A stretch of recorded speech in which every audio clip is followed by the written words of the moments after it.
Sa mga content creator na nagatuna pa lang sa pagko-content para sa imo ang ini na video.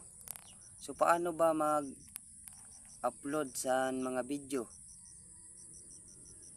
So mahatag akong tips kung paano mag-upload sa mga video. So number 1, kailangan sa usad kadlaw maka-upload kita sa tulo na video. Number 1, mag-upload kita sa aga.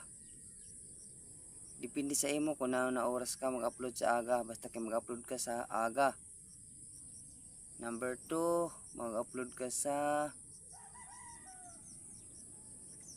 alas 12. Number 3, dapat mag-upload ka man sa hapon. So amo dapat ina ang pag-upload. Upload ka sa aga, upload ka sa alas 12, upload ka sa hapon. So amo po ina ang pag-upload. Kay naraman ko man lang ina didi sa mga content creator, kay maayo ina ang nag-aaram kita sa atong kapwa content creator, kay damdamo kita naaaraman sa inda.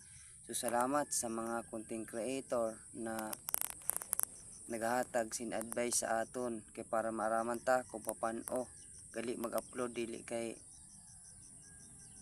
basta-basta lang kita ma-upload sa mga video. So may mga ideya ina kung paano kita mag-upload, may mga pamaagi. So sa iyo na nagatuna kabay nakabulig ni na video sa iyo, nabisan jutay lang ug kita sin naaraman. Thank you for watching. Follow na lang and share.